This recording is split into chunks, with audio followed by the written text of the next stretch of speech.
Yes, students, let's discuss now our next topic. It is curved surface area and the total surface area of cone. On this topic, your next exercise 13.3 is based. So, curved surface area and the total surface area of cone. First of all, let's discuss the figure cone. Cone is in this shape. The cone is having two faces. The first one is the round face and this one is a flat face in the form of a cylinder from the bottom, in the form of a circle at the bottom. The best example for it, we are having the joker's cap or the birthday caps. Birthday caps you must have seen. So what is there, the form of the cap? It is hollow from downwards, okay, but it is circular at the base, okay, and the top one is a round face. Now we have to discuss what is the difference between the curved surface area and total surface area. That also I have explained you already.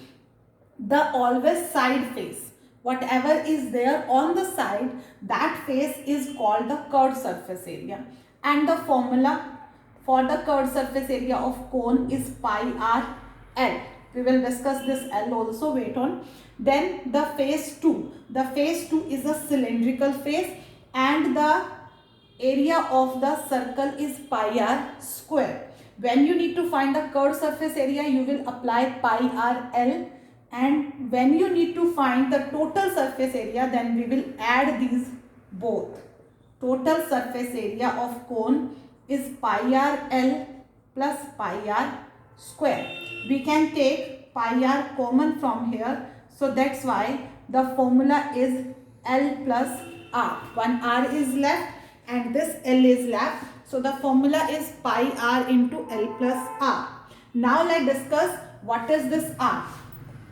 This cone is, this is the vertex of the cone. This is called the vertex.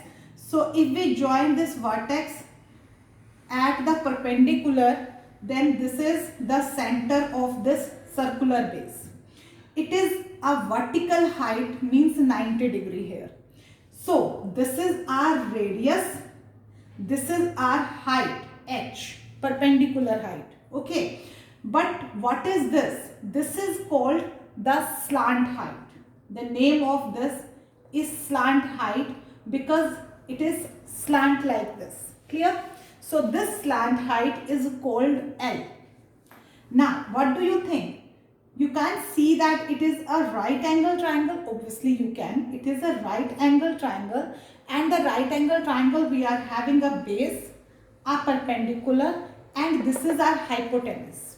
And we know the Pythagoras theorem. The Pythagoras theorem says the hypotenuse is equal to the perpendicular square plus base square. So this square goes on that side, it becomes the square root. So this is our formula to find the L. Now let's come to your exercise. In your exercise, first question, diameter of the base and the slant height is given. We need to find the curved surface area. Simply you need to apply the formula. You are having the diameter, so do the half of that, you will get the radius, and you have the slant height, you can easily solve. Second question, find the total surface area of cone. Slant height and diameter is given, that also can be solved easily. And let's come to the fourth question. Fourth question says a conical tent is 10 meter high. If he is saying 10 meter high, it means that is given the perpendicular height h to you, clear? Then he is saying the radius of its base is 24 meter. Okay, we are having the radius also. We need to find the slant height. So here you will apply this formula, r square plus h square. When you solve it, definitely you will get your answer.